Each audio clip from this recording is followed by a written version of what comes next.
esta sesión. Astrid, buenas noches, para que haya un registro a sus compañeros que no han podido venir, ¿no? Miguel, buenas noches.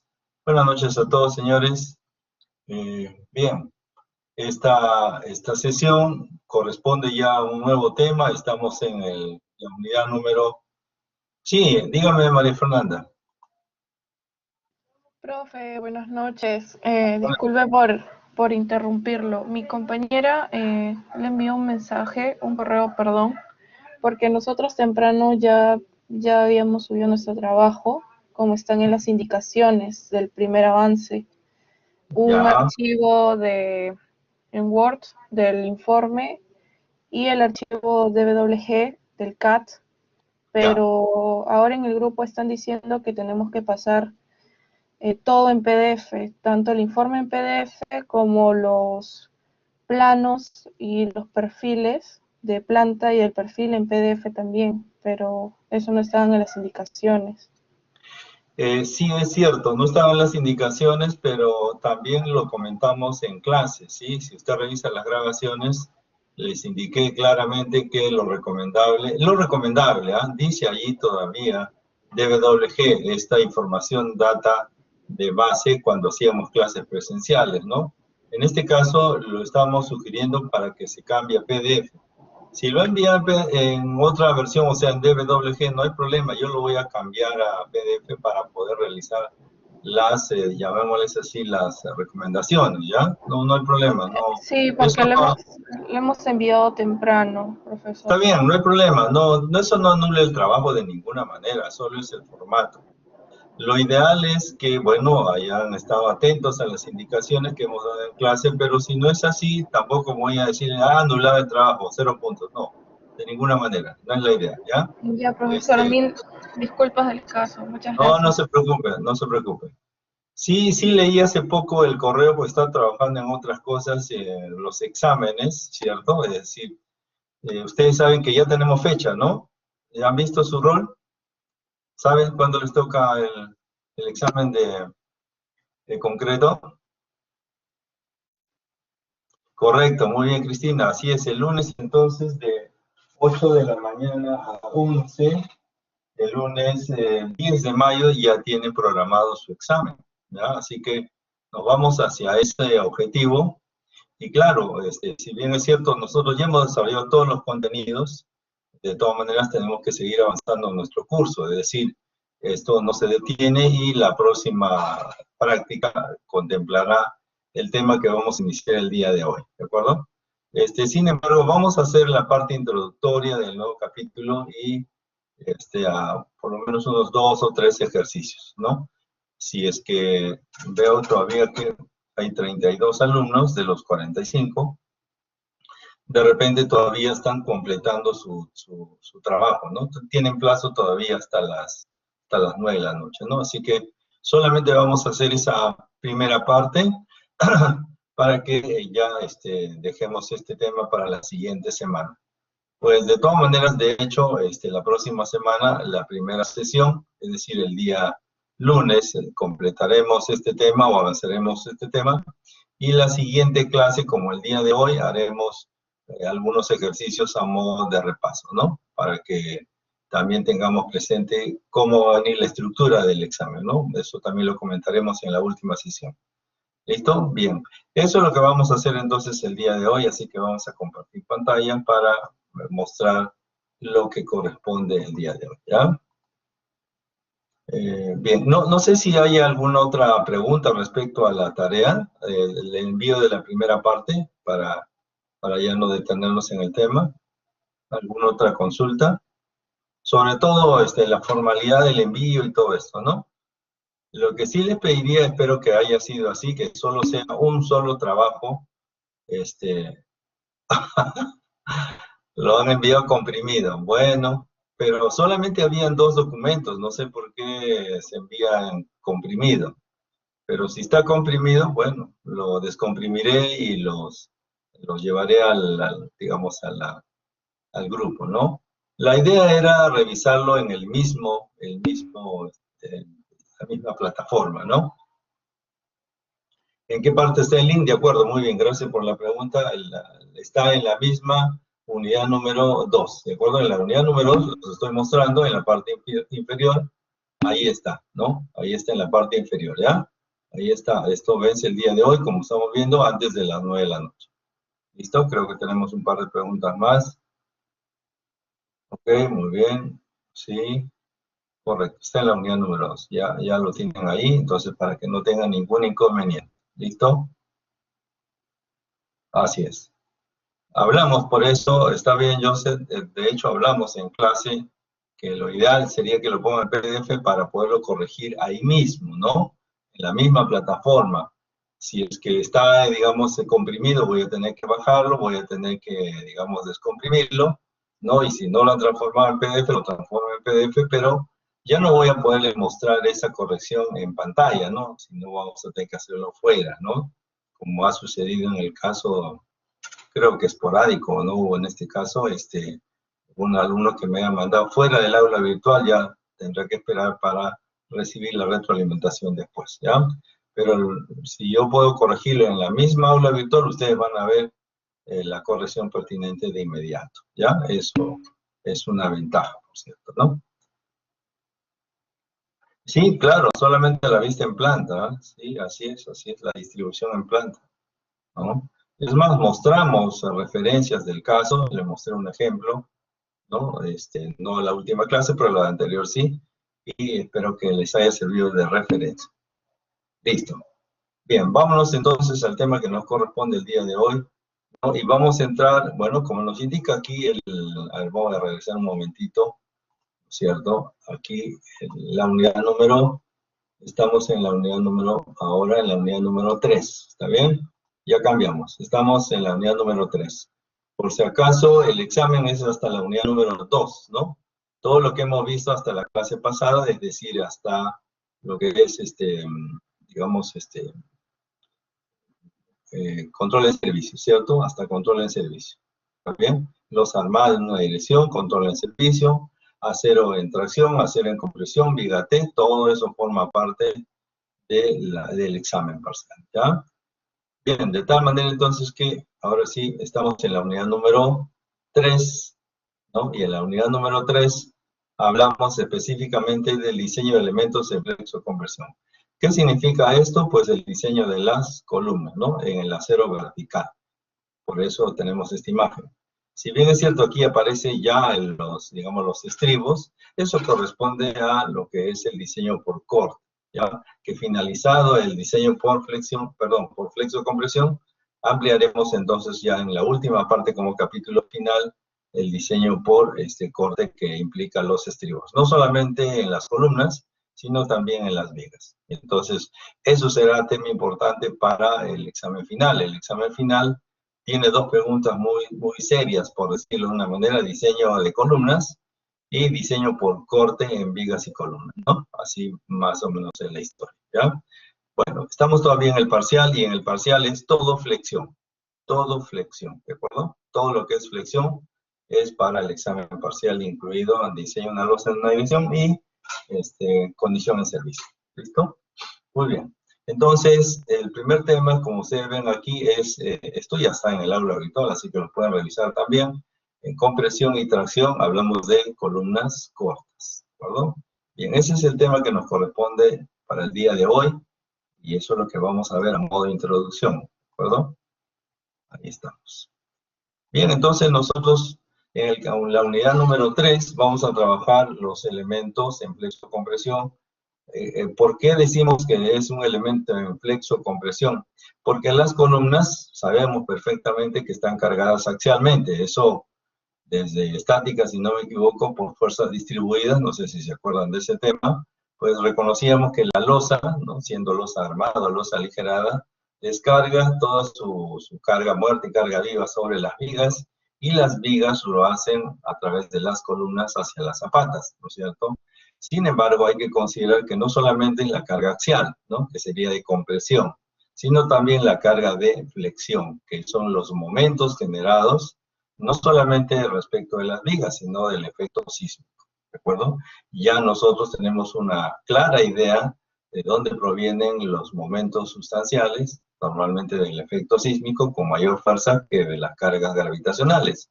De tal manera que ya a partir de ahora vamos a considerar, ¿no es cierto?, ya no solamente la primera condición, ¿no es cierto?, de combinaciones de cargas, sino vamos a tener que emplear 4 combinaciones más, lo que implica tener un mínimo de 5 combinaciones, ¿de acuerdo? Ahora, como les comentaba anteriormente, en realidad son 11 más o menos, el doble y uno más. Después, de repente, podríamos explicarles eso. Pero vamos con lo esencial. 5 combinaciones, ¿ya? Entonces, hablamos de las características del diseño en flexo-compresión, en qué se basa. La norma, lógicamente, la vamos a revisar, en qué capítulo se encuentra este tema, ¿cierto? Los tipos de columnas, si son estribadas o son sunchadas. Un suncho no es otra cosa que un elemento helicoidal, ¿cierto? Ya lo vamos a observar. Es un elemento único, o sea, continuo. No es como el estribo, que es un elemento independiente, ¿no? Cada estribo es un elemento de cierre, de confinamiento de las varillas verticales, pero son independientes, o sea, se ensamblan de un modo alterno, pero son independientes.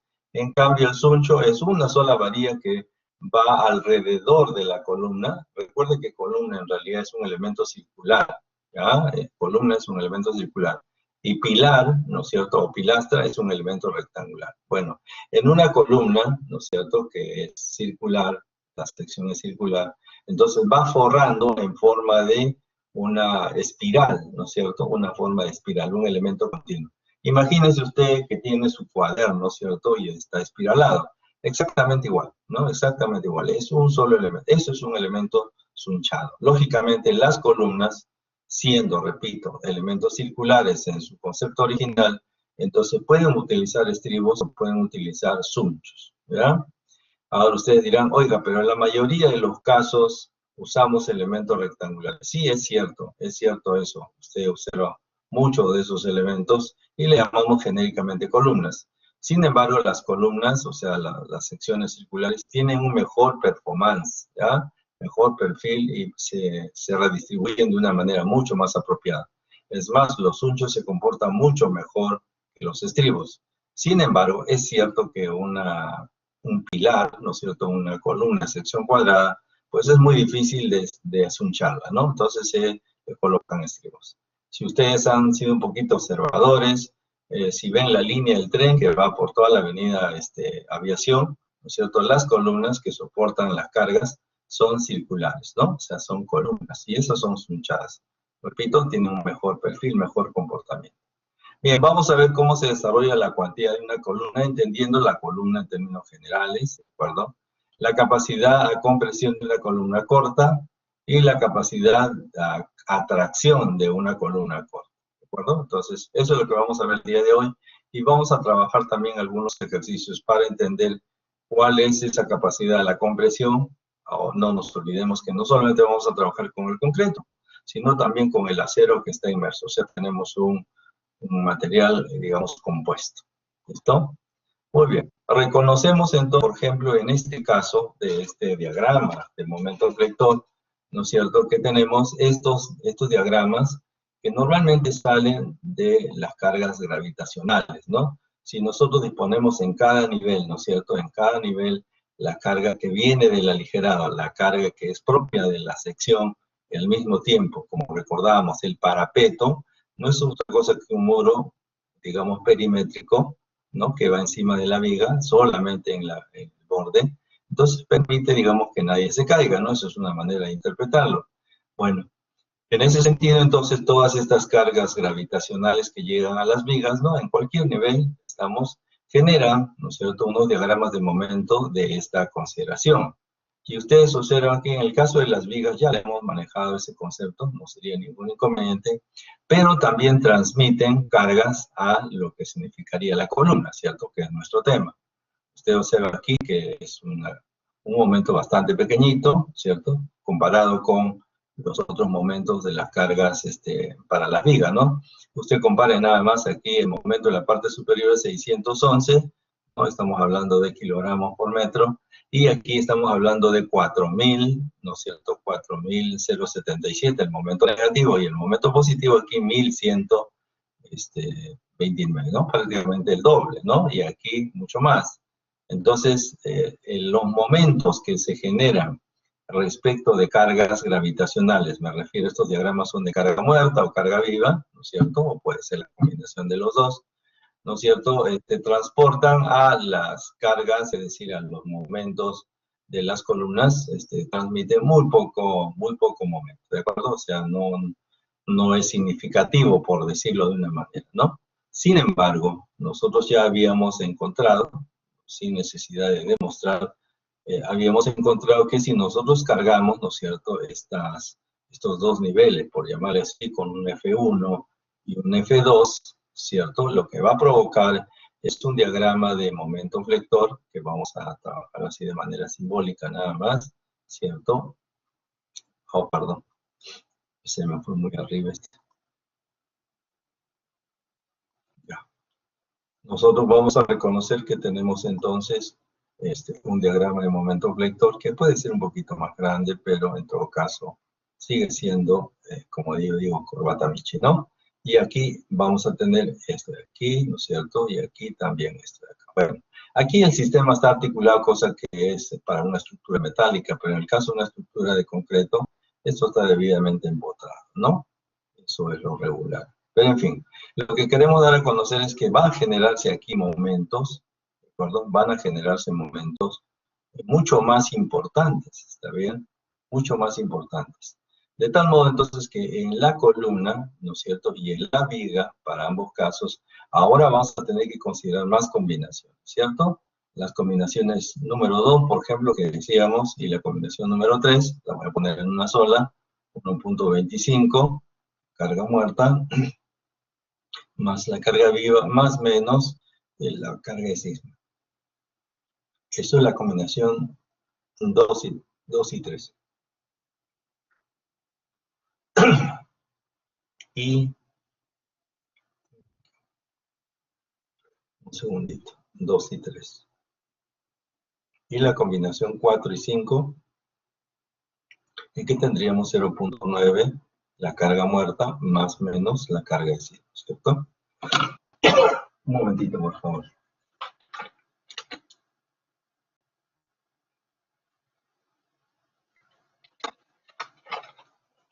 De tal manera entonces que los diagramas de momento, sobre todo los de efecto sísmico, van a influir bastante en el efecto de las columnas, ¿de acuerdo? En las columnas. Y esto de aquí me va a obligar entonces a tomar esta consideración, ¿ya? Bueno, nosotros vamos a ir progresivamente reconociendo esto en los problemas que hagamos cada vez. En este caso, fíjense, lo que trataríamos sería de una columna con el efecto de flexión en una dirección. Pero la realidad es que para una columna cualquiera, ¿no es cierto? Para una columna cualquiera, el efecto es mucho mayor.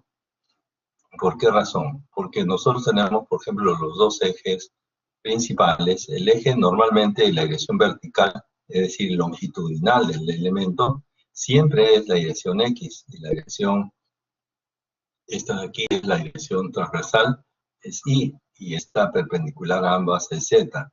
Ustedes dirán, oye, ¿de dónde me sacó esto? Pues es cierto, o sea, los efectos globales, los diagramas globales pueden ser estas de aquí, ¿cierto? Sin embargo, el efecto local siempre es en la dirección longitudinal, X, ¿sí? En la dirección transversal y perpendicular a ella es Z.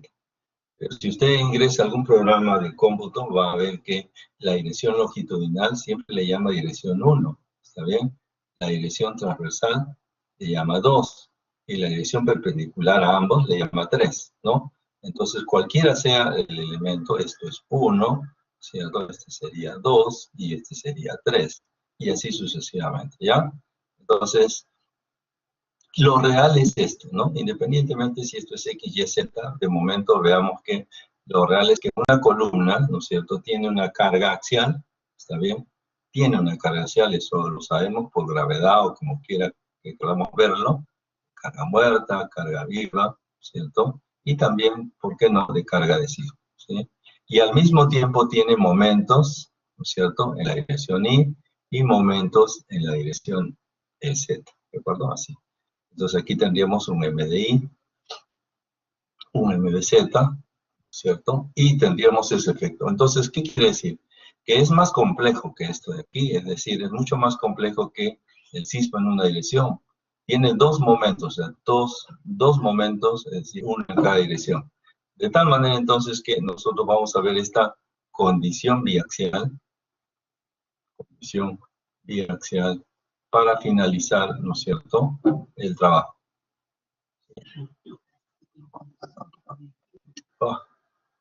Bueno, de tal manera entonces que ese es nuestro objetivo final, la condición biaxial, que es la más real que tenemos, ¿de acuerdo? Pero esto es un tránsito, por eso estamos haciendo ver de dónde partimos y a dónde vamos a llegar. Tenemos que llegar aquí, ¿de acuerdo? Que es lo más cercano que podemos llegar, ¿de acuerdo? A lo real. Sin embargo, eso es cierto, sin embargo, lo haremos progresivamente, ¿sí? Vamos a comenzar entonces definiendo conceptos. Aquí tengo dos elementos que probablemente a usted le puede llamar la atención, pero son importantes que los podamos definir, ¿de acuerdo? A una le llamamos columna corta, aquí está, le voy a poner, resaltar, esta es una columna corta, y esta es una columna esbelta, ¿de acuerdo? A eso le llamamos. Dígame, ¿cuál es la diferencia en términos estructurales? ¿Sí? En términos estructurales trata de acercarse. ¿Cuál es la diferencia entre una columna corta y una columna esbelta?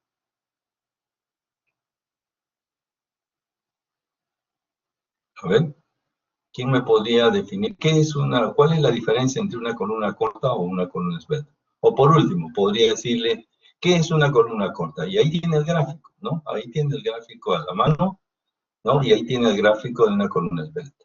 Lo primero que podríamos pensar es, ¿cuál es la diferencia en todo caso? ¿Sí? ¿Cuál es la diferencia? Por si acaso, si alguien está pensando en una columna corta, no es aquella que es más corta y una es más larga, ¿no? Podría decirse, alguien podría estar pensando en eso. Alguien podría estar pensando, es que es más ancho y este es más delgado, ¿no? Tampoco es la respuesta.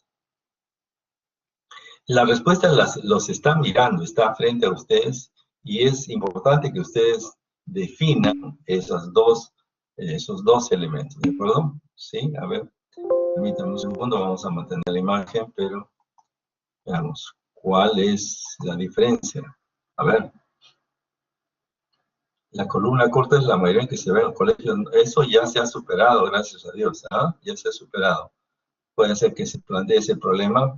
Eso es el efecto de la columna corta, por si acaso, ¿ya? No es la definición de columna corta, es el efecto de columna corta. Es una falla que se llama efecto de columna corta, ¿ya?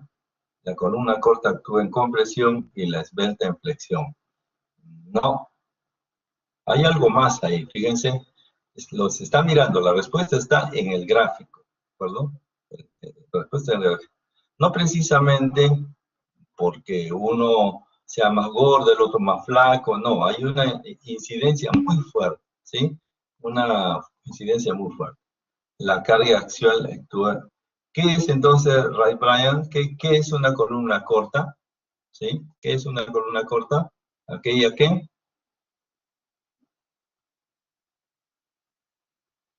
Ya lo observó su compañero Ray Bryan, ¿no? Así, vamos a interpretar lo que nos dice. Acá nos dice, ¿no es cierto?, respondiendo, la carga axial actúa en el eje. Correcto, así es. Fíjense, si ustedes se dan cuenta, ¿cierto? Lo que tenemos aquí son dos elementos cuya posición de la carga es distinta. En el caso de la primera, actúa exactamente en el eje, ¿de acuerdo? En el eje. Sin embargo, la siguiente, la que está a la derecha, independientemente de su forma y su contexto, es que si este es el eje, ¿de acuerdo? Si este es el eje, pues existe una diferencia, ¿no es cierto? Existe una diferencia de ubicación de carga. Quiere decir que este gráfico lo puedo convertir en columna esbelta, ¿de acuerdo? Mire, este gráfico, si yo traslado la fuerza un poco más a la izquierda, con una excentricidad, entonces automáticamente esta columna se convierte en esbelta, ¿de acuerdo? Entonces, la esbeltez no está en función, repito, no está en función de que si la columna es más ancha, más larga, más corta, no. La esbeltez está en función, a diferencia de la columna corta, es que tiene una posición que no es centroidal, o sea, que no corresponde al eje.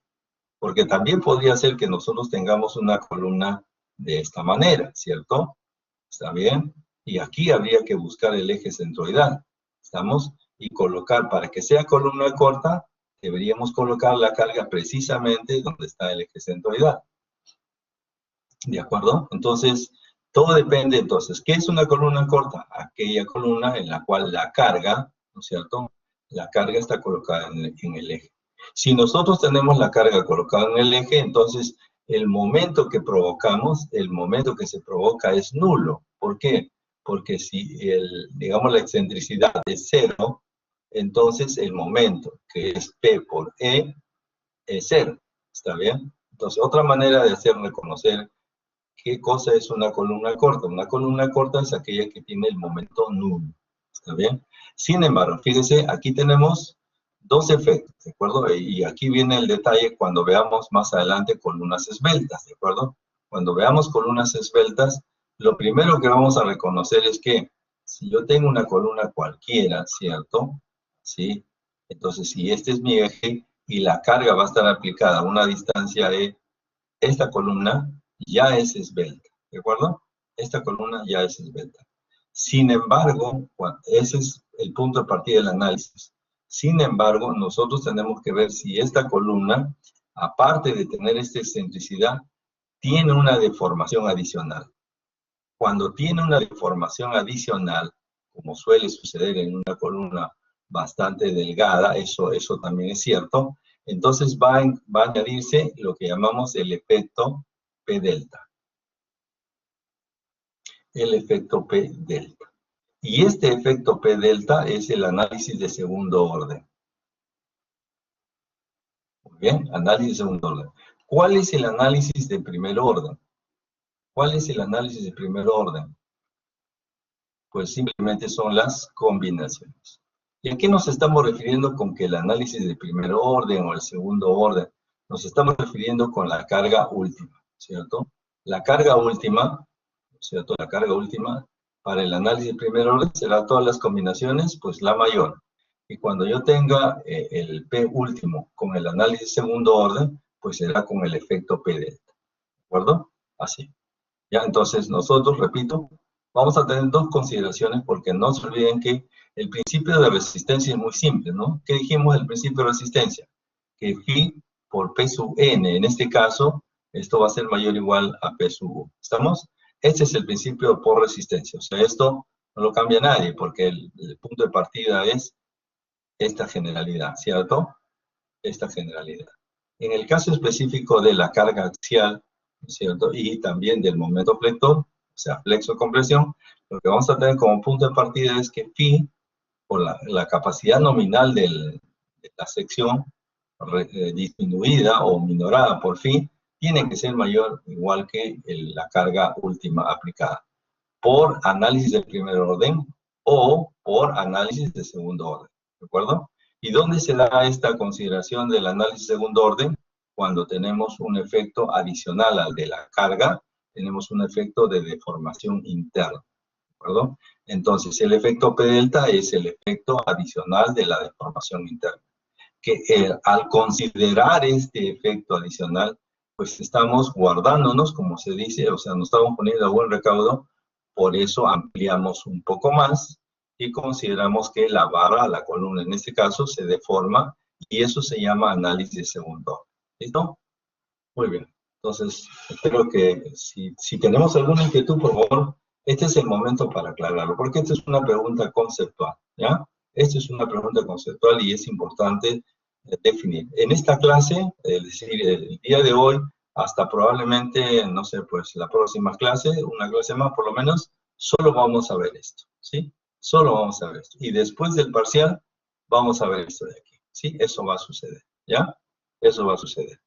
Bien, ¿alguna inquietud, alguna pregunta, algo que deseen preguntar? ¿Todo está claro? ¿Sí? Bueno, para mí está claro, no sé. Para ustedes. ¿Todo se entiende hasta el momento? Estamos entrando a un nuevo tema, ¿de acuerdo?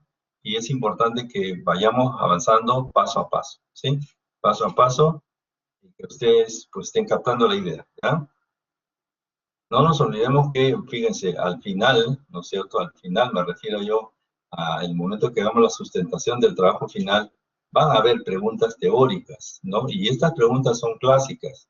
Yo le puedo preguntar, ¿cuál es la diferencia entre el análisis de primer orden y de segundo orden en el diseño flexo-compresión, ¿no? Entonces, el alumno a veces se queda mudo, ni para atrás ni para adelante. Entonces, lo que acabamos de proponer, ¿no es cierto?, y explicar, es lo que usted tiene que responder. Repito la pregunta, ¿no? Explíqueme usted cuál es la diferencia o cuál es el proceso del análisis de primer orden en el diseño de columnas. O podría preguntarle ya de frente, explíqueme usted qué se considera en el análisis de segundo orden para el diseño flexo-compresión. Entonces usted me va a explicar, ¿no es cierto?, que se va a considerar que en primera instancia existe una columna esbelta que tiene una excentricidad, ¿no es cierto?, y esas cargas se consideran como efecto de primer orden. Luego le añadimos la deformación del elemento, que es el efecto P delta, y el considerar ese segundo efecto significa hacer el análisis de segundo orden. Perfecto, le pongo 100% de 100%, ¿no? El puntaje, ¿está bien? Pero si se queda callado y me dice, bueno, yo creo que es como es, ¿no? Entonces estamos mal, ¿no? Entonces, aquí por eso es importante la terminología, los gráficos y qué está entendiendo usted. La definición de columna corta es básica, ¿sí? Columna corta cuando la carga está en el eje axial centroidal. Columna esbelta cuando tenemos una excentricidad. Análisis de primer orden cuando tenemos las combinaciones de carga. Análisis de segundo orden cuando en una columna esbelta consideramos, aparte de la excentricidad, consideramos la deformación interna provocada por esa excentricidad. Eso se llama efecto P delta. ¿Listo? Muy bien. Parece que nadie pregunta, está todo entendiéndose. Lamentablemente esto no está explicado en la diapositiva, pero pues para eso son las clases, ¿no? Para explicarlas, para traducirlas, ¿no es cierto? Y lo bueno en este caso, a diferencia de las clases presenciales, ¿no? Que el alumno si le perdía la clase ya se perdía realmente gran parte del proceso. En este caso usted tiene la ventaja de tener todo esto grabado. Si no lo entendió, usted lo puede volver a repetir, ¿no es cierto? Y lo bueno, lo repite 2, 3 veces hasta que lo entienda, ¿no? Y si aún le queda alguna duda, pues la siguiente clase usted con todo derecho puede preguntar, ¿ya? Listo. Entonces, vamos a analizar, como hemos dicho, todo el día de hoy, solamente columnas cortas. Por eso aparece aquí, si usted se da cuenta, ya ni siquiera le llamamos columna corta, simplemente consideramos una columna con una carga axial. ¿Estamos? Solo con una carga axial. Eso es lo que estamos haciendo en este momento. Para tratar de entenderlo, sobre todo para tratar de capturar cómo es que se ensambla, ¿no es cierto?, este valor de P sub U. No nos olvidemos, voy a poner aquí la generalidad. Habíamos dicho, la generalidad es que la capacidad nominal minorada tiene que ser mayor o igual a la capacidad, perdón, la carga última amplificada. Para nuestros efectos que estamos hablando de carga axial, entonces tomaríamos que phi por P sub n, ¿no es cierto?, es mayor o igual a P sub U. Aquí ya sabemos en primera instancia que tenemos la primera, ¿no es cierto?, las combinaciones, ¿no? El primer orden, ¿ya? Esto de aquí yo creo que sí lo reconocemos. Sin embargo, la pregunta está, ¿y de dónde voy a sacar esto? ¿No es cierto? Bueno, lo primero que debemos considerar es que el valor de phi va a ser igual a un valor a 0.7, ¿de acuerdo? Ya vamos a revisar esto en la norma. Esto está en la E060, ¿de acuerdo? Está en el capítulo, ni siquiera está en el capítulo 10, está en el capítulo 9, ¿no? Se supone que en el capítulo 10 está el diseño en flexo-compresión. Primero en flexión y luego en flexo-compresión. Pero en el capítulo 9 se encuentra claramente identificado esta característica del coeficiente de minoración. Bien, ¿qué es lo que vamos a ver aquí? Aquí vamos a tratar de entonces de, sobre la base, ¿no es cierto?, sobre la base de lo que nos planteó Whitney y las consideraciones del ACI, vamos a tratar de encontrar este valor de P sub n, ¿está bien? Es decir, ¿qué cosa es P sub n? Es la capacidad nominal, ¿de acuerdo? La capacidad nominal, esto es. Y como nosotros reconocemos que el material, ¿no es cierto?, el material tiene dos elementos, tiene entonces la capacidad del concreto más la capacidad del acero, ¿cierto? Del acero. Es decir, ambos tienen un aporte. Nosotros habíamos visto que en el diagrama de formación unitaria en el eje X y en el eje vertical, la carga axial, ¿no es cierto? Habíamos reconocido, o el esfuerzo también puede darse aquí, habíamos reconocido que la norma, ¿cierto? Planteaba, en el caso de la deformación, planteaba un rango elástico, ¿no es cierto? Y a partir de aquí, un rango plástico. ¿Estamos? Y nos acordamos que el sigma de aquí, o el FI, era 4200. ¿Se acuerdan de eso, no es cierto? Es decir, lineal, ¿no es cierto? Elástico y plástico. ¿Sí? Así como se dice de frente. No más de 4200. En el caso de la carga, ¿no es cierto? El esquema de formación unitaria y carga axial se plantea lo mismo.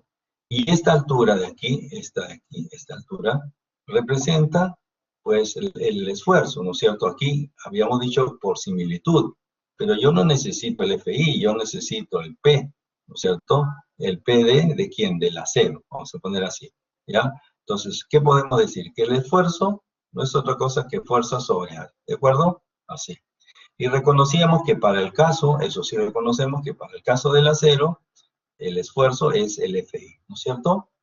Y si yo quiero saber la fuerza, que es en esencia el valor de P, lo que tendríamos, de PDS voy a poner, o del acero, el área, ¿qué cosa es? El área es el área del acero, ¿estamos? Y entonces si yo despejo el PDS, eso no es otra cosa que el ADS por el FI, ¿de acuerdo? Así. Y eso es lo que tenemos aquí. ¿Estamos? Eso es lo que tenemos aquí. Entonces, este es el aporte de la capacidad que tiene el acero a ser comprimido.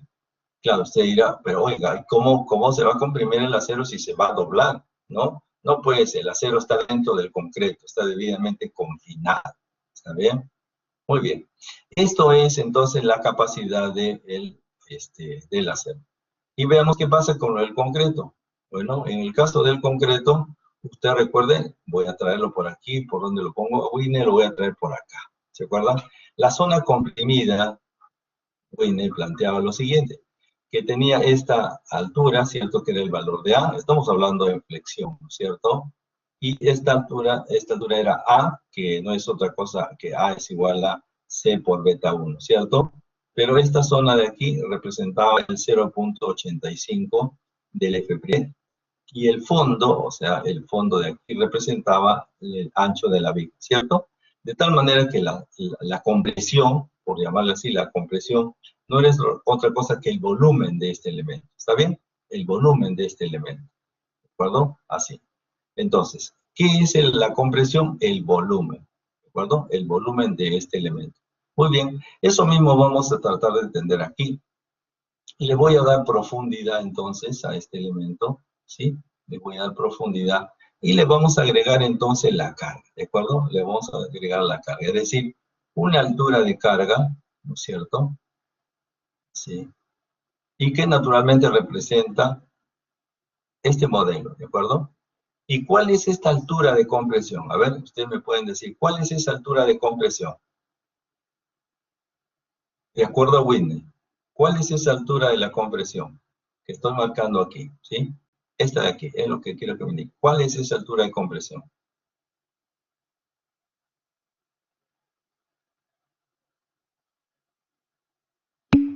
A ver, a ver, a ver, a ver. Un segundito, un segundito.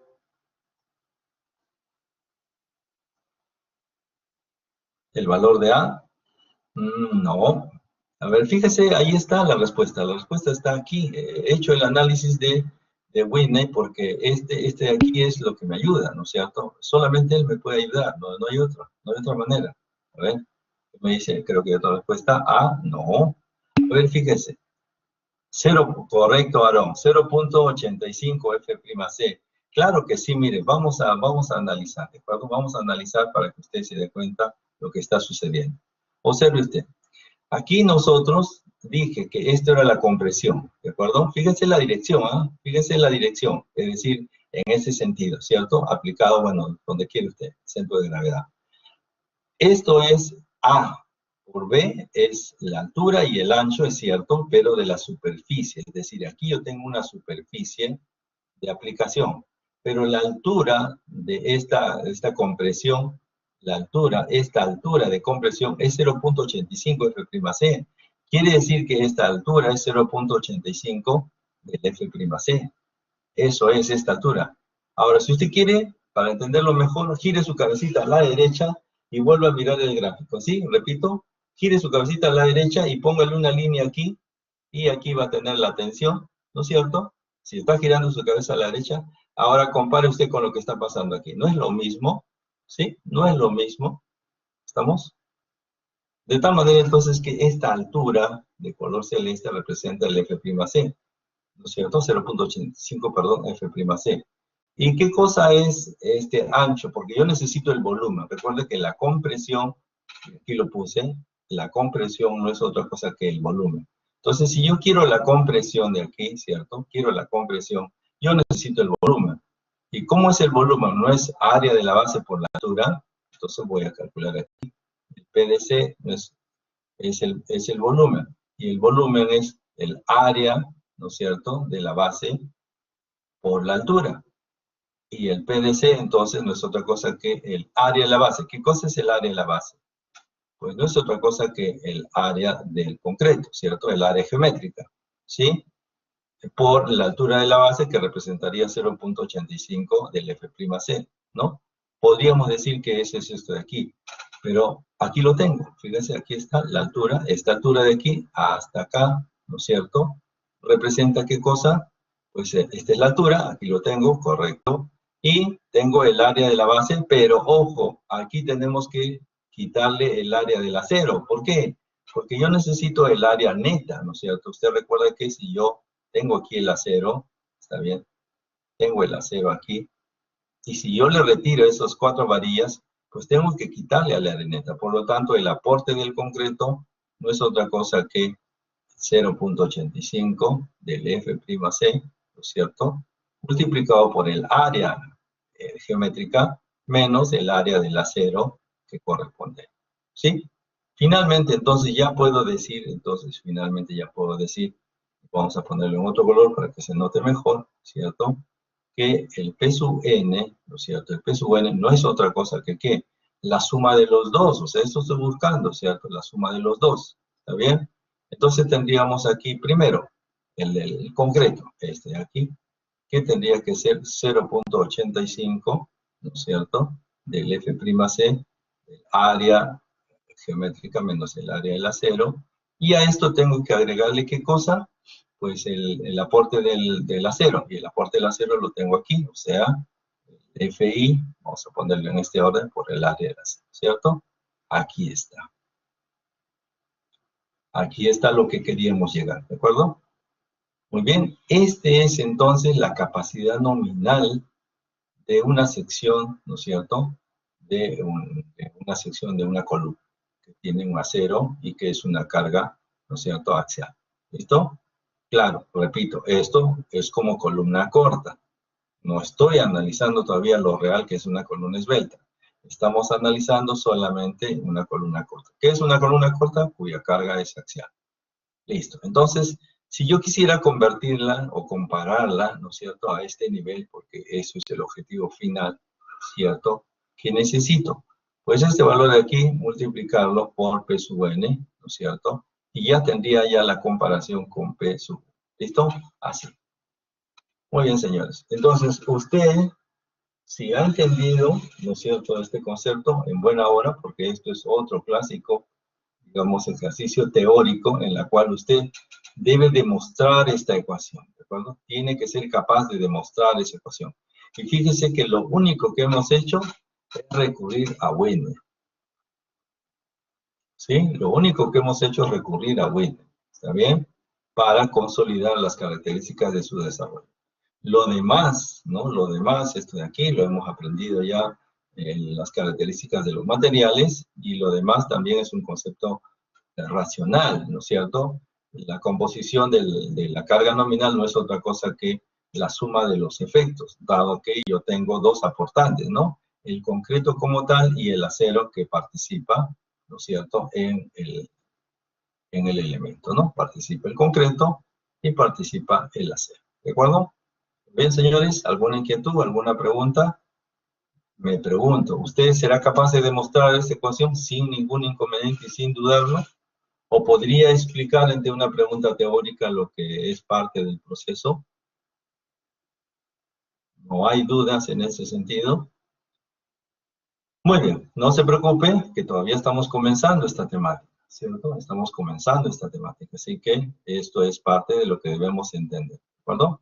Aquí tenemos conceptos importantísimos, aquí tenemos un contexto, aquí partimos ya el efecto de la columna corta respecto a la columna esbelta, tema que lo veremos casi con certeza después del parcial, ¿está bien? Después del parcial, y lógicamente a continuación vemos cómo se ensambla esta ecuación, ¿no es cierto?, para ver quiénes son los aportantes, ¿no? El concreto, para eso lo hemos utilizado Winde, y el área del, digamos, del acero multiplicado por el FI, que representa la carga del esfuerzo del acero, ¿cierto? El esfuerzo del acero, no nos olvidemos que en el estado elástico es FI el límite entre plástico y elástico.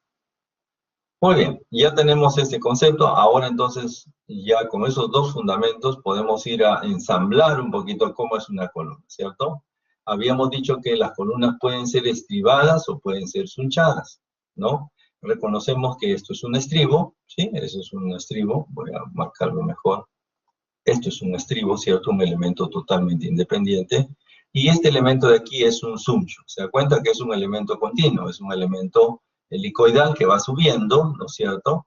Y claro, a realizar ese, digamos, ese sunchado en una columna, que es una sección circular, lógicamente es muchísimo más fácil que hacer el sunchado de una columna cuadrada. Es imposible, ¿no? Imagínense tratar de envolver esto con un elemento continuo. Sería un poquito trabajoso, por decirlo menos, ¿no? Sin embargo, el comportamiento es distinto y aquí lo podemos notar, fíjense, para un cuadro de esfuerzo o fuerza de formación unitaria, el desenvolvimiento de una columna estribada tiene esta característica, ¿está bien? Es decir, tiene un máximo, luego cae rápidamente y la columna con estribos, pues, termina separándose, ¿no? Termina rompiéndose. Sin embargo, cuando tenemos una columna, la misma columna, pero ahora con un suncho, llega hasta la misma capacidad, ¿no es cierto?, de cedencia, pero en vez de romperse, el armazón se redistribuye, ¿de acuerdo? O sea, se reordena y vuelve a obtener capacidad constante prácticamente respecto de su capacidad interna, ¿está bien? Entonces, existe una redistribución. ¿Por qué? Porque es un elemento continuo. Todo este elemento es uno solo, es una envoltura. Como les dije, a modo de similitud, es como el espiral de su cuaderno, ¿no? Eso es la característica, ¿ya? Es continuo. Sin embargo, como usted observa aquí, el estribo es un elemento totalmente aislado, uno por uno, por decirlo de una manera, ¿no? Esa es la diferencia, ¿ya? Entonces, ¿tenemos mejor respuesta? Claro que sí, existe un reordenamiento, esa es la palabra, ¿ya? Existe un reordenamiento de tal modo que la capacidad no se ve severamente afectada. Lo que no sucede así con respecto de un estribo que cae rápidamente su capacidad de la compresión. Muy bien. Como hemos explicado ya anteriormente, nosotros tenemos dos tipos de elementos, ¿no? Una columna espiralada o sunchada, cuyo valor de modificación de phi es 0.75, y para elementos no preesforzados, o sea, vaciados, pero no preesforzados, con estribos, el valor de phi será 0.70. ¿Está bien? 0.70. Bien, aquí usted tiene entonces finalmente el P sub n, vamos a marcarlo, el valor de P sub n, vamos a ponerlo, sí, pues está bien, el P sub n es este valor de aquí, ¿cierto? Está bien, P sub n es este valor. Y aquí tengo el valor de phi, ¿cierto? Así. Y la pregunta será, ¿y qué pasó con esto? ¿Qué es esto? ¿De dónde salió esto de aquí? ¿No es cierto? Muy bien, vamos a explicar eso. Como sabemos perfectamente que la capacidad nominal que es esta de aquí, y estamos trabajando sobre una columna corta, ¿cierto? Una columna corta, eso es lo que hemos hecho, ¿cierto? Y definimos la columna corta, aquella cuya carga está precisamente en el eje, ¿cierto? Entonces la norma nos dice, señores, está bonito la explicación y todo esto, que la columna corta y todo, pero decimos, no es real. ¿Está bien? No es real. ¿Por qué no es real? Porque por mucho cuidado que usted tenga, ¿no es cierto?, en el momento de trabajarlo, esto, o colocarlo en obra, no es posible que justo la carga caiga en el eje. Eso es imposible, ¿de acuerdo? Entonces, siendo realistas, entonces, esta capacidad nominal, ¿de acuerdo? Esta capacidad nominal, la norma nos dice, le vamos a aplicar un factor de reajuste. ¿Por qué? Porque simplemente esta carga, voy a ampliarla un poquito más, ¿cierto? Esta carga de aquí, por ejemplo, aquí, si este fuera el eje, ¿no es cierto? La carga puede que caiga siempre con una excentricidad, ¿está bien? Una excentricidad pequeña, por cierto, mucho menor que la excentricidad que podríamos pensar en cualquier caso, ¿no? Es una excentricidad que llamamos accidental, así se le llama. Entonces, para nosotros trabajar con este criterio que es más real, ¿cierto? Esto es ideal, ¿estamos? Entonces, pues la norma nos dice, le vamos a retirar el 20% de su capacidad, ¿cierto? Le retiramos el 20%. ¿Qué significa esto? Que si yo le retiro el 20%, me queda el 80% de esta capacidad, ¿está bien? Es por eso entonces que el peso U, ¿cierto?, se ve afectado. El fin no va a cambiar en lo absoluto, ¿ah? Pero aquí yo tengo un 0.8 de peso N, ¿está bien? Así. Repito, este tránsito, ¿no es cierto?, es decir, esta afectación, quitarle el 20%, representa para la norma acercarlo de un efecto hipotético a uno un poquito más real. ¿Listo? Muy bien, eso lo vamos a ver cuando hagamos diagrama de interacción, ¿ya? Háganme acordar, pues de todas maneras lo vamos a ver, diagrama de interacción. Entonces, la norma nos dice que tenemos un estado ideal, ¿de acuerdo? Que es el P sub 0n, ¿está bien? Luego tenemos un P sub n y luego tenemos un P sub u. Ese es el tránsito. Eso lo vamos a ver en el diagrama de interacción, ¿ya? Eso lo vamos a ver en el diagrama de interacción. Aquí, pues aceptemos este valor para explicar, es decir, ¿de dónde sale este 0.8? Esto está en la norma de 0.60. Muy bien. Ya podemos entonces reconocer que a la compresión el elemento es capaz de soportar esta carga última, ¿de acuerdo? Esa carga última. Su capacidad nominal original, o sea, el P sub 0n, representa esta expresión que la hemos nosotros encontrado, ¿no? Y como dije, se le afecta por el 0.8 para ser más real y considerando una excentricidad accidental. Luego, al considerar el efecto de minoración, la podemos comparar con el PU, que es la carga externa. Muy bien. Vamos a ver ahora respecto a los límites de cuantía. Nosotros sabemos perfectamente que la cuantía, ¿no es cierto? La cuantía no es otra cosa que el área del acero, ¿no es cierto?, entre el área, ¿no es cierto?, el área de la, ¿cómo se llama esto?, de la sección. Bien, en este caso entonces nosotros vamos a tener un mínimo de 0.01 o también le podemos llamar el mínimo, la cuantía mínima es el 1%, ¿de acuerdo? Y el máximo es 6%, 6% de la cuantía. ¿Qué significa esto? Que si yo tengo una sección, por ejemplo, de 50 por 50, ¿de acuerdo? Entonces 50 por 50, por lo menos entonces multiplicamos 50, un segundito, 50 por 50, ¿cierto? Nos da una sección de 2.500 centímetros cuadrados. Si yo le multiplico por 0.01, que es el 1%, entonces esa sección debe tener por lo menos 25 centímetros cuadrados, ¿de acuerdo? Entonces, repito, yo tengo una sección de 50 por 50 centímetros, la pregunta será, ¿cuál es el área del acero mínimo que debo tener allí? Bueno, dijimos 1%. Por lo tanto, entonces debería tener 25 centímetros cuadrados, ¿de acuerdo? Entonces, si yo tengo 25 centímetros cuadrados, voy a ver cuántas varillas de 1 pulgada debe tener. Lo divido entre 5.1 y eso me da 4.90, o sea, tendría mínimo 5 varillas, ¿de acuerdo? Mínimo entonces tendría 5 varillas de 1 pulgada. Claro, usted dirá, y oiga, ¿y cómo voy a colocar 5 varillas aquí? Puedo colocar 4 en cada esquina y en la otra, ¿qué hago? ¿La reparto? No sé qué voy a hacer. Bueno, tenemos que hacerla siempre simétrica, entonces podemos buscar múltiplos de 4, ¿está bien? Entonces 25 entre 2.84, por ejemplo, y eso me da 8.8, ¿de acuerdo? Entonces, podría emplear una combinación de ellas, ¿no es cierto? combinación de ellos. Por ejemplo, podría usar 4 varillas, ¿está bien? 4 varillas de 1 pulgada y el resto de otras varillas. Por ejemplo, tendríamos 4 por 5.1, sería 20, me sobran 5 centímetros, menos 25, un ratito 5, entre 4 usaríamos de media, por ejemplo, ¿sí? De media, o sea, 4 varillas de 1 pulgada y 4 más de media en los extremos. Sin embargo, la norma recomienda que las varillas sean escalonadas, o sea, una inmediata de otra. O sea, si usamos 3 cuartos, puedo usar 1 pulgada o puedo usar 5 octavos, por ejemplo. Pero si uso 1 pulgada, lo lógico sería usar 3 cuartos, ¿sí? Entonces, podríamos así ir jugando hasta encontrar esa dimensionalidad. Eso lo vamos a hacer más adelante, ¿de acuerdo? Entonces, lo que sí es importante reconocer entonces que cuando usted encuentre el resultado, o sea, determine por el análisis que el acero le sale un valor, tiene que verificar que no tenga menos de 1%, ¿de acuerdo? O sea, debe cumplirse esa condición.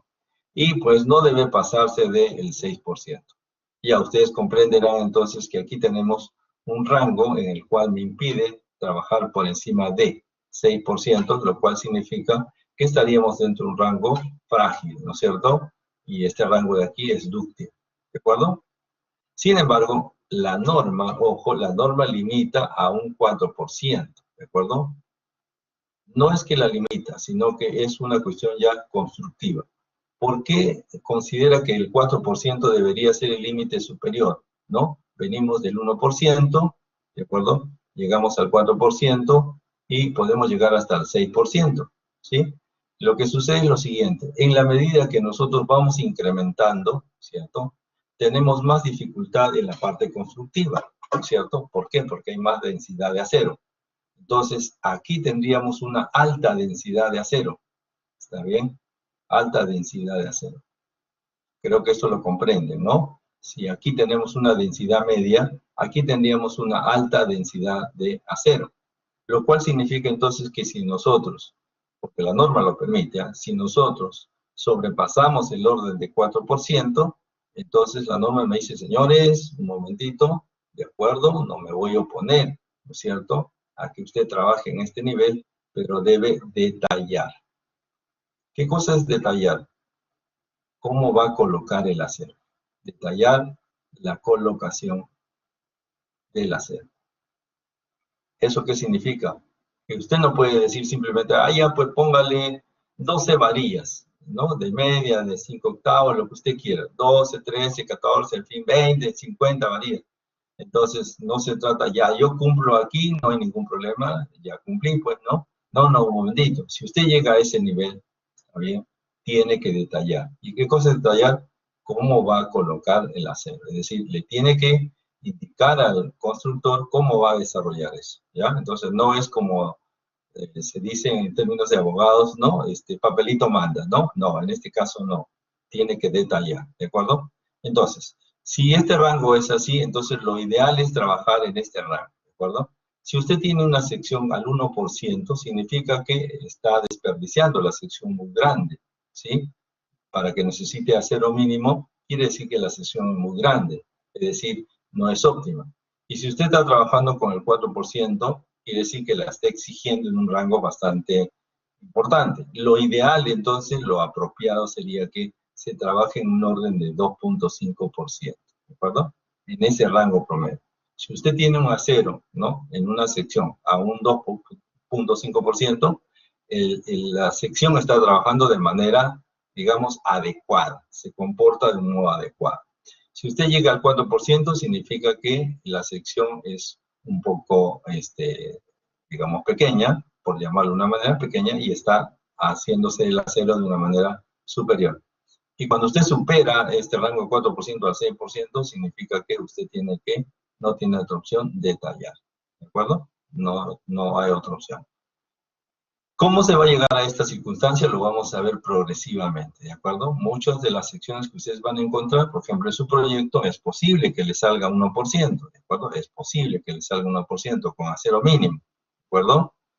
Sin embargo, vamos a ver que También tenemos que incluirle el efecto de esbeltez, análisis segundo orden, y considerar el efecto de la condición biaxial, ¿de acuerdo? Cuando se hayan considerado todos los efectos, usted va a ver que a pesar que comience con el 1%, va a terminar en un orden de 2.5 o 3%, lo cual significa que se está considerando todos los efectos ahí, ¿ya? Muy bien.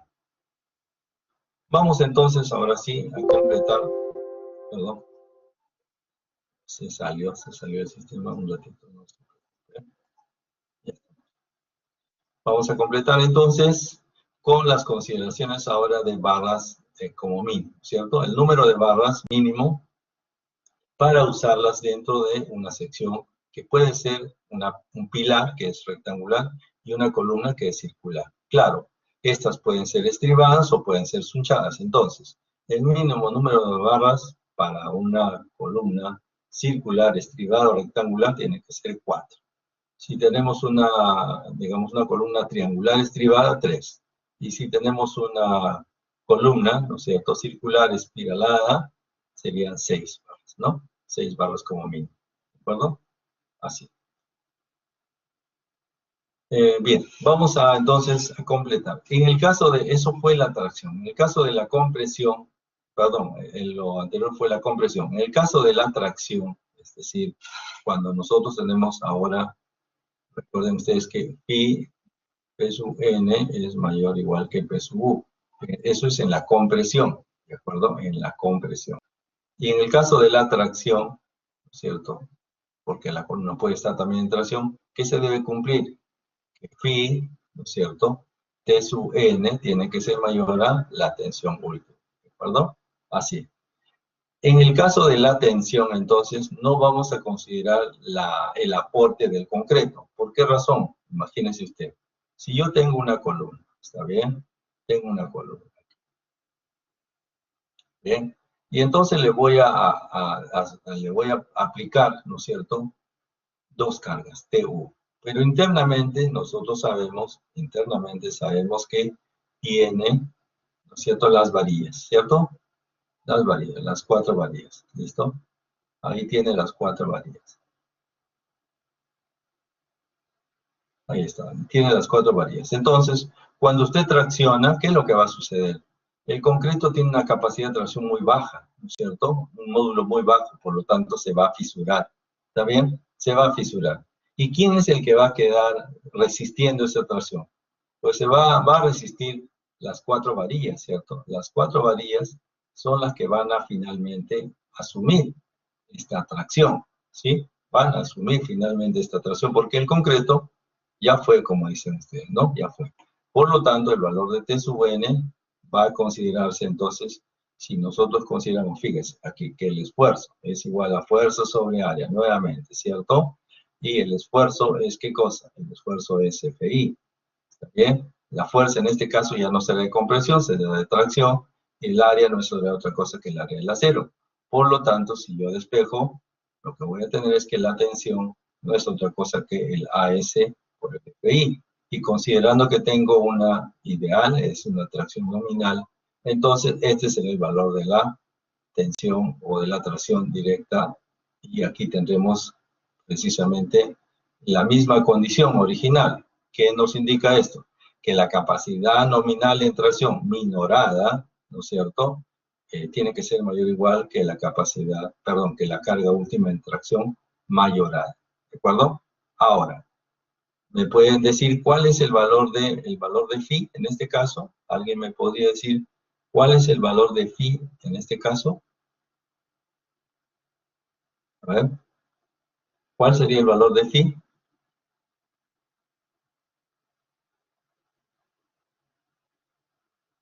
Hola, ¿están ahí todavía? ¿Cuál sería el valor de phi? A ver, muy bien, tengo una respuesta. Sí están acá. Así están ahí.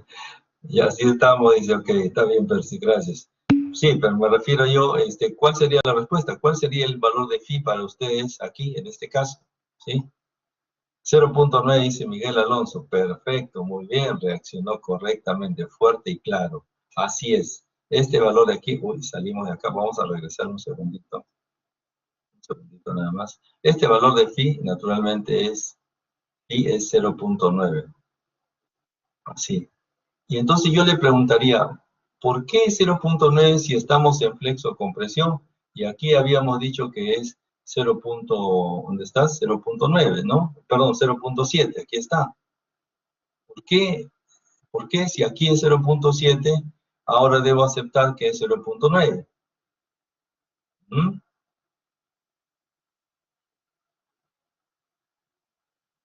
Pues naturalmente porque ya no estamos en compresión, ya estamos en tracción. Y la tracción se da por flexión. Y si la flexión pues permite trabajar el acero, como estamos viendo aquí en tracción, entonces el valor de phi es 0.9. ¿Está bien? Muy bien, espero que se haya entendido esto. Entonces, fíjense que hay valores que usted los tiene que tomar en cuenta porque en el caso de la columna existe lo que denominamos flexocompresión, ¿de acuerdo? Recuerden ustedes, flexocompresión. De tal modo entonces que el acero no solamente va a trabajar en compresión, sino también en tracción, y eso indica entonces que en ese estado, pues el valor de phi, el valor de minoración va a ser 0.9, ¿de acuerdo? Muy bien. Esos factores aquí los tenemos, ¿de acuerdo? Lo voy a presentar en la norma en un momentito, pero terminar. Ya antes del ejercicio ya antes de este ejercicio, vamos a mostrarles entonces, un momentito, todo lo que hemos venido hablando, ¿no es cierto? Pero desde la perspectiva de la norma. ¿Bien? En el caso entonces de la norma, nosotros habíamos dicho que nosotros podemos recurrir al capítulo 9, ¿no es cierto? El capítulo 9 nos hace ver claramente, entonces, por ejemplo, aquí en este capítulo número 9, estamos, que este es el concepto básico de diseño, ¿cierto? Y las condiciones que estamos agregando ahora es que tenemos la primera condición, la segunda y la tercera condición, y la cuarta y quinta condición. Ahí lo tiene usted, ¿de acuerdo? Eso por un lado. Por otro lado, tenemos que en la condición de flexión, habíamos dicho que era 0.9. Acá nos dice en el título, inciso B, dice carga axial en compresión con o sin flexión. Pensemos con flexión. Elementos con refuerzo espiral, 0.75. Y dice otros elementos, 0.70. ¿Quiénes son los otros elementos? Pues lógicamente los otros elementos son los estribados, ¿de acuerdo? ¿Y por qué acá no se dice estribado y solo se habla de espiralado? Porque la norma, no se olviden, esta norma está fundamentada en el ACI de aplicación norteamericana, y ellos regularmente utilizan espiral, ¿de acuerdo? No utilizan estribado, ¿sí? Utilizan espiral, ¿de acuerdo? Entonces, otros elementos significa para nosotros estribos, y entonces aparece aquí 0.7, ¿listo?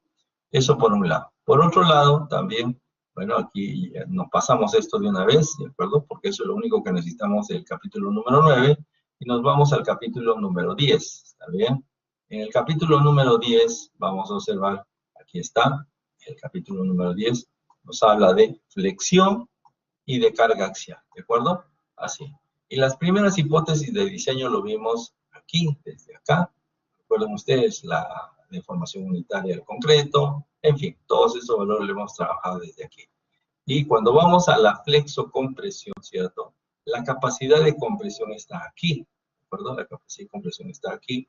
Y lo que podemos tener dice para elementos, ojo, para elementos no preesforzados, bueno, y con estribos, ¿no es cierto? Y con estribos, el valor entonces phi, P sub n máximo, es igual a 0.8 de P sub 0n, ¿no es cierto? Aquí está, ¿se cuenta? ¿Y quién es P sub 0n? Este valor de aquí que demostramos hace un momento. No, por eso le decía, este es el valor P sub 0n, ¿ya? Si lo multiplicamos por 0.8, es el ideal, o sea, 0.8 con P sub 0n es el P sub n. ¿Y qué es el P sub u? El P sub u es phi por P sub n, ¿de acuerdo? De repente hay mucho trabalengua, vamos a connotar, ¿de acuerdo? Vamos a marcarlo aquí para que no nos quede nada suelto. Ya, este de aquí es el P sub 0n, ¿de acuerdo? ¿Qué es el P sub n? Es 0.8 P sub 0n. ¿Y qué cosa es el P sub u? el phi por el P sub n. ¿De acuerdo? Así. Ese es el orden, ¿ya? Les dije que esto lo vamos a aclarar un poquito más en el diagrama de interacción unidireccional. Probablemente lo veamos en la próxima clase. ¿Listo? Entonces, ese es el criterio entonces que está fundamentado aquí en la norma. ¿De acuerdo? ¿Sí? Ya lo tenemos ahí entonces. Bueno, y aquí estamos hablando de elementos a flexión, ¿de acuerdo? ¿Sí? Vigas de gran peralte y los límites para el esfuerzo de compresión. Bueno, aquí está, miren, ven. Vamos a resaltar aquí también. El área del acero refuerzo longitudinal ADST para los elementos en compresión compuestos no debe ser menor a 0.1 ni mayor a 0.06. ¿De acuerdo? Aquí están entonces los límites. ¿Respecto de quién? 0.06 veces el área total ADG. Entonces, por eso se nos habla de un porcentaje. 1% al 6% del área total, del área geométrica. ¿Está bien? El área geométrica. Sin embargo, eso que estamos revisando aquí son los elementos llamados columna corta, pero nosotros sabemos que existe esbeltez, ¿no es cierto? Es decir, existe excentricidad, y para indicar esa excentricidad a partir de la esbeltez, entonces hay todos esos capítulos que solo se los voy a mostrar, ¿de acuerdo? Solamente como referencia, y luego ya veremos cómo calcularemos. El elemento importantísimo aquí es el índice de estabilidad entre pisos, ¿de acuerdo? De aquí. Este valor es interesantísimo, ¿sí? Lo van a tener que aprender, pero esto un poquito más adelante. Solo haciéndole la referencia es cómo interfiere, ¿cierto? Cómo participa. Esto determina el valor de delta de NS y delta de S, que está más abajo, supongo. Aquí está, delta de S. Son los dos factores que van a considerarse para el efecto de esbeltez, ¿cierto? El efecto que hemos añadido, P delta, ¿ya? Así, y ya con eso entonces ya lo tenemos un poquito más claro. No sé si en este momento está claro, pero lo vamos a ir, digamos, desarmando, ¿no? O sea, vamos a ir digiriendo parte por parte, ¿ya? Aquí estamos dando solamente un vistazo general a la norma para que sepan dónde se encuentra, ¿de acuerdo? Dónde se encuentra lo que estamos hablando y lo que estamos avanzando de momento. Muy bien. Ahora sí, entonces vamos a hacer un par de ejercicios para que ya tengamos un poquito más clara la idea que queremos afianzar. ¿Está bien? Bien, vamos a hacer un primer ejercicio, ¿de acuerdo? Y me gustaría que ustedes participen. ¿Está bien? Que ustedes participen. Yo les voy a decir qué es lo que hay que hacer y ustedes lo van a hacer y luego confrontamos resultados. En este caso, lo que nos están pidiendo a nosotros es que determinemos, ¿cierto? Fíjense, aquí está. Determinar la resistencia ideal. ¿Perdón? La resistencia ideal de una columna de 50 por 50 que tiene, dice, 8 barras de 1 pulgada, el F'C, aquí se escapó este gráfico, el F'C es de 280, el Fi 4200, tiene un recubrimiento de 4 centímetros, estribos de media, y me piden la resistencia ideal en compresión y la resistencia ideal en tracción. ¿De acuerdo? ¿Qué significa la resistencia ideal? Lo dije hace un momentito. ¿Qué es la resistencia ideal? O por lo menos, ¿cómo se simboliza? Dígame usted, lo acabamos de ver hace un momentito. ¿Cómo se simboliza? Para saber qué me están pidiendo, ¿no? Si no, ni modo. Si no sé lo que me están pidiendo, la pregunta sería, ¿qué cosa voy a hacer, no? ¿Está bien?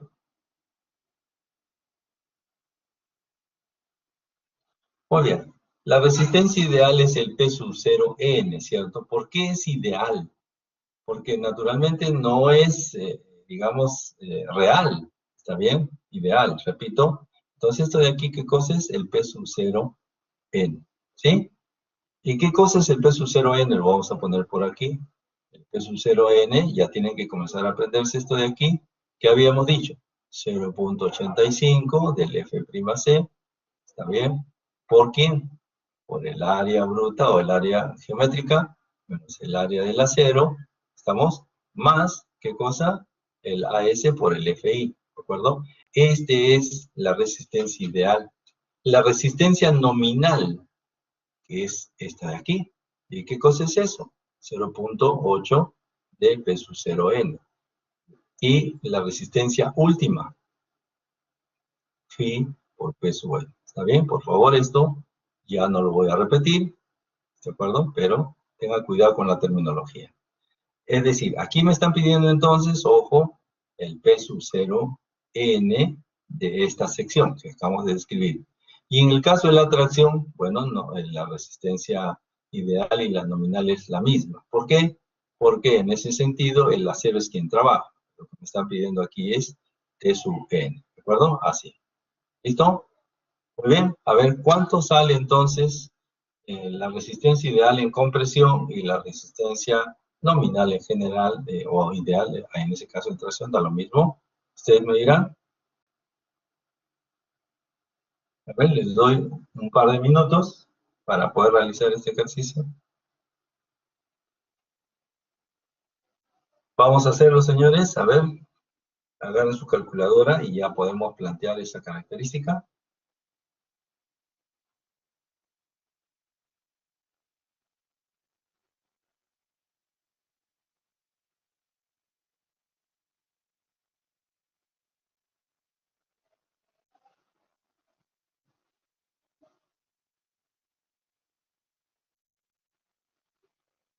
Bien, yo les voy a ayudar entonces. A ver, vamos a plantear lo que corresponde allí. Lo vamos a hacer aquí con otro color. Permítanme un segundo. P sub 0 nos representa entonces 0.85, ¿de acuerdo? Del F'C, que es 280, ¿de acuerdo? El área bruta, que vendría a ser 50 por 50, ¿de acuerdo? Menos 8 barras, dice, 8 barras. ¿Cuál es el área de una pulgada? Bueno, 5.10 centímetros cuadrados, ¿de acuerdo? Ahí lo tenemos, más el área, que sería 8 por 5.1, o 10, como quiere usted, por 4.200. ¿Listo? Así. Esto le va a salir en kilogramos, si usted se da cuenta, ¿sí? Así que habrá que dividirlo entre 10 al cubo para que me den toneladas, ¿de acuerdo? Entonces voy a poner aquí toneladas mi respuesta, ¿ya? En el caso de T sub N, ¿qué representa? Pues representa el ADS por el FDI, ¿sí? Entonces tendríamos el área del acero, 8 varillas por 5.10, ¿cierto? Por 4.200. Estamos. Muy bien, ya tenemos una respuesta, si no me equivoco. Un segundito. Esta es la que sigue. A ver, a ver, a ver. 693,94. A ver, ¿alguien me confirma, por favor? ¿Me confirma esa cifra? Me gustaría que haya más de una respuesta, ¿no? Para tener consistencia en nuestro resultado. ¿Sí? Y vamos sacando también el de tensión, ¿ya? La carga axial, entonces, la resistencia ideal, ¿cuánto saldría finalmente? Se ratifican en 693,94.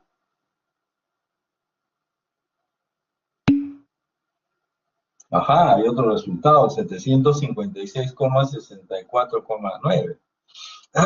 Bien, entonces necesitamos un valor dirimente, ¿no? Otro valor más para que ratifique a dónde se vea el camino.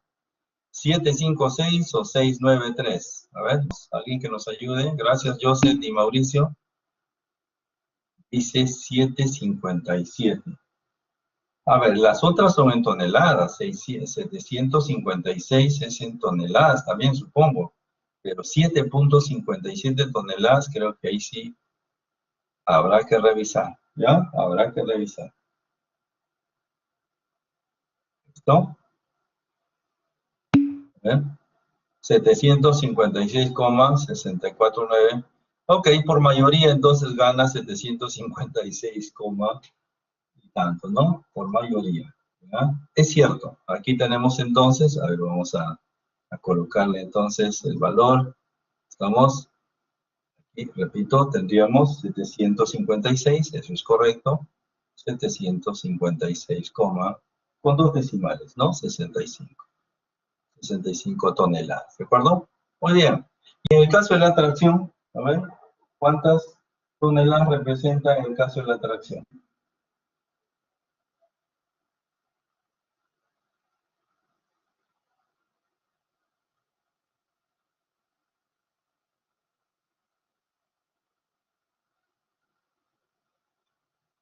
Señores, ¿cuánto sale en el caso de la atracción? A ver, vamos a ver qué novedades tienen ustedes. 171.36, ¿alguien más? También hay otro, ya son 3, perfecto, la mayoría manda, ¿cierto? Muy bien, así es, correcto, eso es totalmente certero. Perdón, aquí. Entonces tendremos 171.36 toneladas, por cierto, ¿no? Muy bien. Ya entonces aprendieron a calcular ustedes la capacidad, ¿no es cierto?, de la sección, ¿de acuerdo? En todo caso, a verificar si tuviéramos esta cantidad de varos, ¿de acuerdo? Entonces, eso es una manera de asimilar este concepto de resistencia ideal, ¿ya? A la tracción y a la compresión. Muy bien, señores, no sé si tienen alguna consulta, alguna pregunta, ¿todo claro? ¿Todo claro? ¿O tenemos alguna duda? Por favor, me gustaría saber si estamos entendiendo esta primera parte. No es tan compleja, ¿cierto? Es bastante manejable, si podemos entender así, ¿cierto? Pero es importante ir con pie de plomo, como se dice al principio, para que se entienda correctamente y hacia el final ya podemos ir avanzando un poquito. Muy bien, gracias a los 11, 12, 13 alumnos que han contestado. La tercera parte, pero algo es algo, ¿no?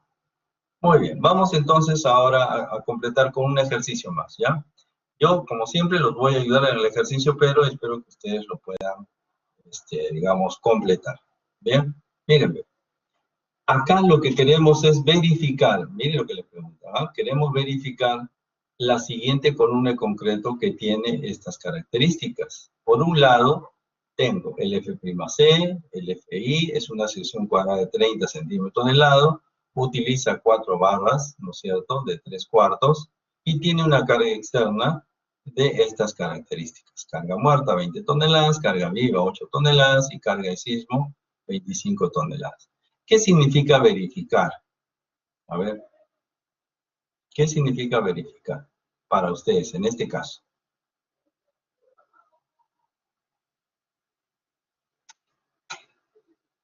¿Alguien me puede decir algo? ¿Qué significa la pregunta esta verificar?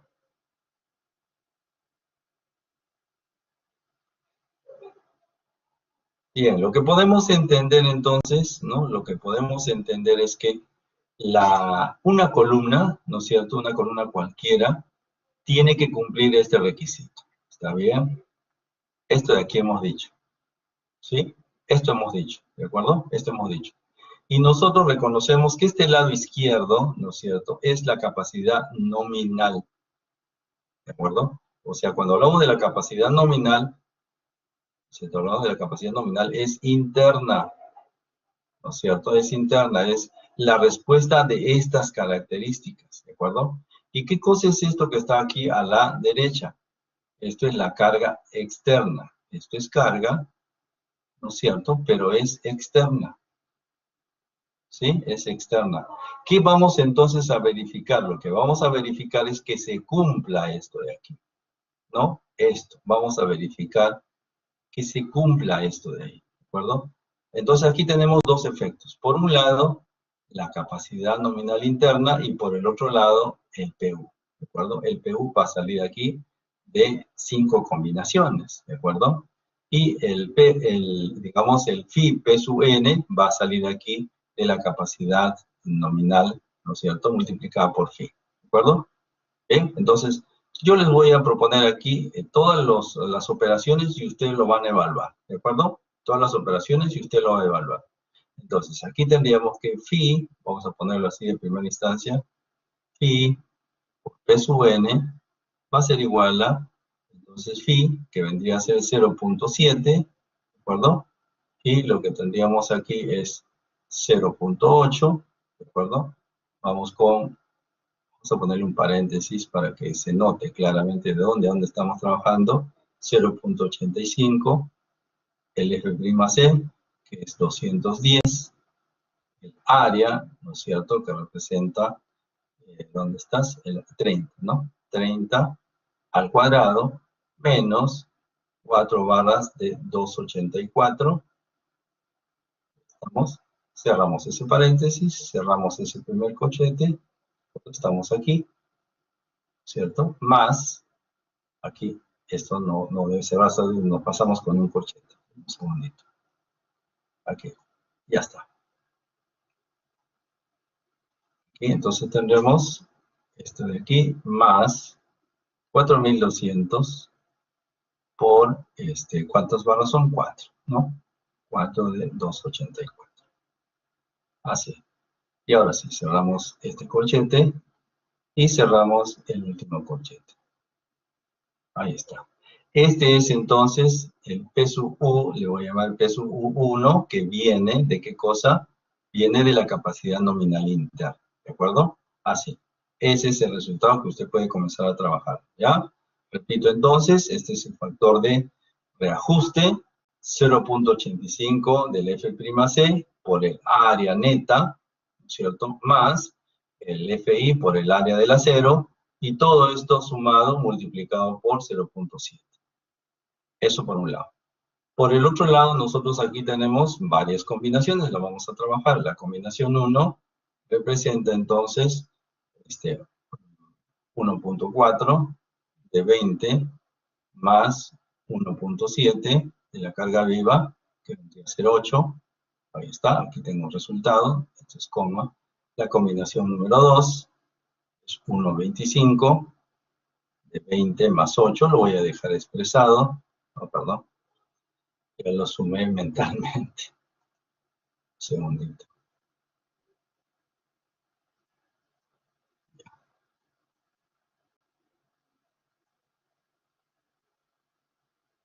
Tendríamos entonces 20 más 8, más la carga de sismo, que es 25. Ahí tenemos el segundo término. Número 3, 1.25. Esto es 20, ¿no? 20 más 8 menos 25. La combinación número 4, que vendría a ser 0.9 de la carga muerta, 20 más 25. Y la combinación número 5, 0.9, coma, por 20 menos 25. Ahí estamos. ¿Listo, señores? Muy bien. Vamos entonces ahora a encontrar cada uno de estos valores, ¿de acuerdo? Cada uno de estos valores. ¿Listo?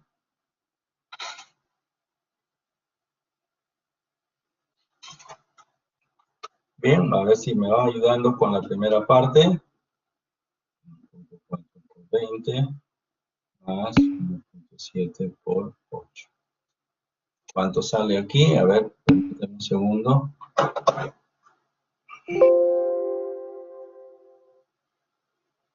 El primero, ¿no? Sí. Tenemos un segundito. 115, 54, 55, está bien. 115, 55. 115. 115, 55 toneladas. Esta es la capacidad, ¿no es cierto? Es la capacidad. Aquí tenemos, en el primero nos sale 41, ¿cierto? 41,6 toneladas. ¿Perdón? Bien. Tendríamos 1.25 por 8 más 25. Aquí tenemos 25, ¿no? 35, perdón. 35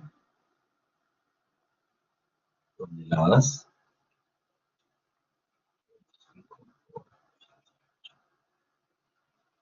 Aquí tendremos 10, ¿cierto?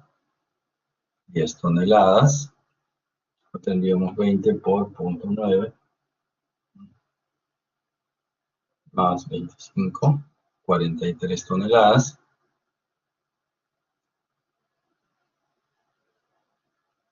Y abajo tendríamos 0.9, ¿no es cierto? Por 20 menos 25, o sea, menos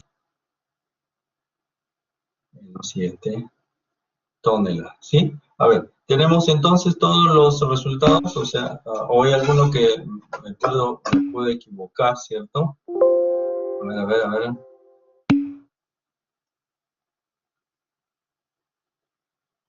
El segundo le sale 60. A ver, vamos a chequear. Un segundito, permítanme. Ahí estamos. Ah, es 28, ¿no? 28 por 1, 25, más 25. Correcto, es 60. Bien, vamos a cambiarlo. Un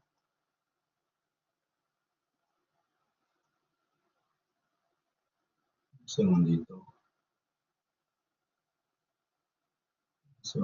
estoy aquí. No quiere agarrar, ahí va. Este de aquí es 60, ¿no? Voy a hacerla yo.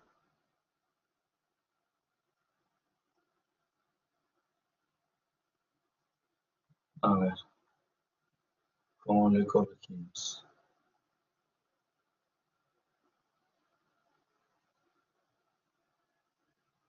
No quiere borrar. Bien, lo vamos a poner encima. Está bien. 60.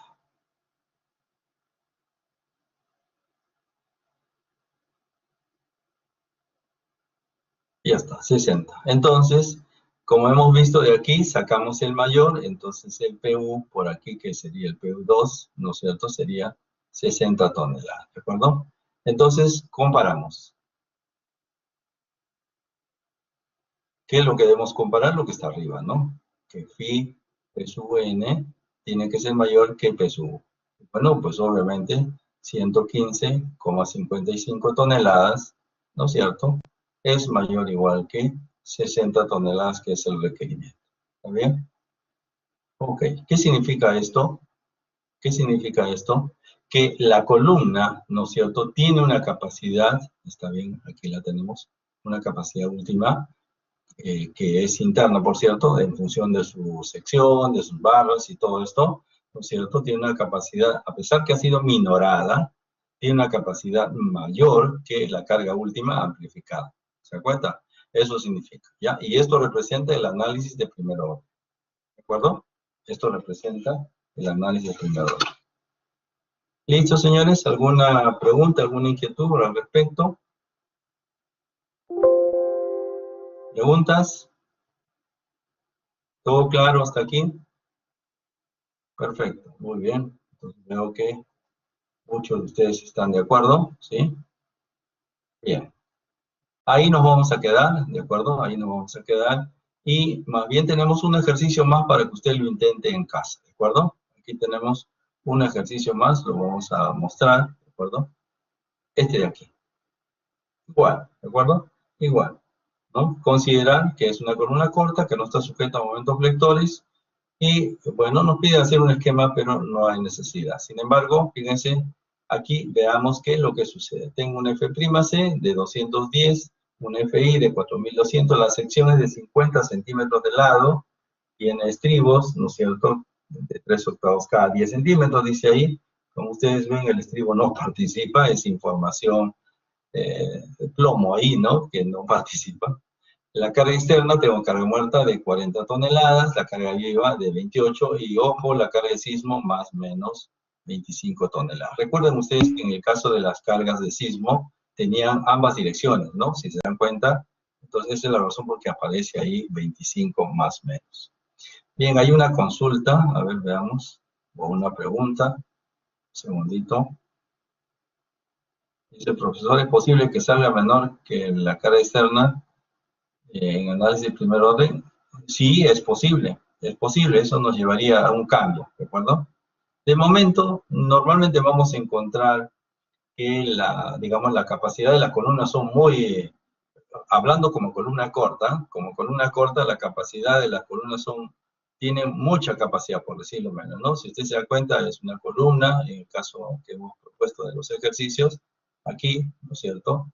Una columna, imagínense, de 30 por 30, chiquitita realmente, con 4 barras de 3/4 y con un F'C bastante bajo, ¿no? 210, genera una capacidad de 115 toneladas, ¿no? Ante esta exigencia, no tiene mayor inconveniente. Fíjense que la carga de sismo no es nada despreciable tampoco, pero a pesar de eso es mucho mayor. ¿Puede ser que sea al revés? Sí, claro que sí, puede ser que sea al revés y que una columna no sea capaz de soportar esa carga axial, ¿no? Esa carga que va en el eje centroidal todavía, ¿no? Eso se está haciendo Aquí está muy claro, ¿no? Dice considerar que la columna es corta, lo cual, digamos, la columna en ese sentido trabaja bien, pero cuando ya le colocamos, ¿no es cierto?, un momento flector, ya la columna comienza, como se dice, a toser, ¿no? Ya no doy, ¿ya? Entonces ya tendremos que entrar a otro tipo de análisis, ¿ya? De momento, todo claro, todo entendible, pero la realidad es un poquitito más compleja que esto, ¿ya? Pero estamos comenzando, por cierto, esa es nuestra primera clase. Bien, le dejo este ejercicio entonces para que usted se distraiga este fin de semana, no se aburra, ¿no? Y pueda deleitarse un poquito con estos ejercicios. Uno solo, ¿ya? ¿Listo? Ahí tienen información para que puedan recurrir a ella, pero bueno, ahí tenemos información también. Esto lo voy a subir al aula virtual para que usted lo revise otra vez, al igual que el video que hemos propuesto. Señores, ¿alguna otra consulta, pregunta?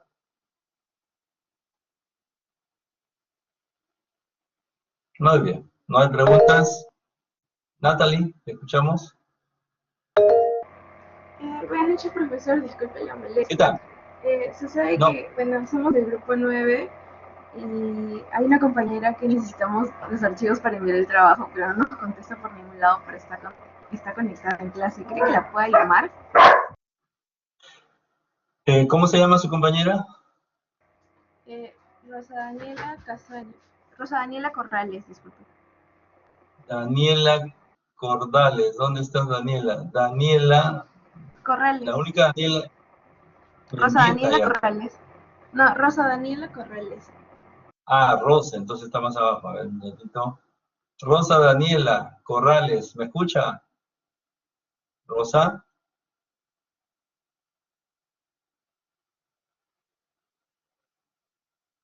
Sí, estoy aquí. Bueno, parece que está conectada, pero no está presente. Daniela. Perdón, Rosa Daniela. Bien, yo le sugeriría que se comunique con Sol Marina, para que le pueda ayudar. De repente tiene algún teléfono o algo para poderse comunicar con Rosa, ¿ya? Listo, profesor, muchas gracias. Ya, y síganlo intentando, por favor. Hasta tienen de acá media hora más, ¿ya? Pero si no lo lograran, por favor, me envíe un correo, ¿ya? Para ver qué podemos hacer. ¿Listo? Ok, profe, muchas gracias. Ok, señores. Gracias. Buenas noches, entonces. Vamos a dejar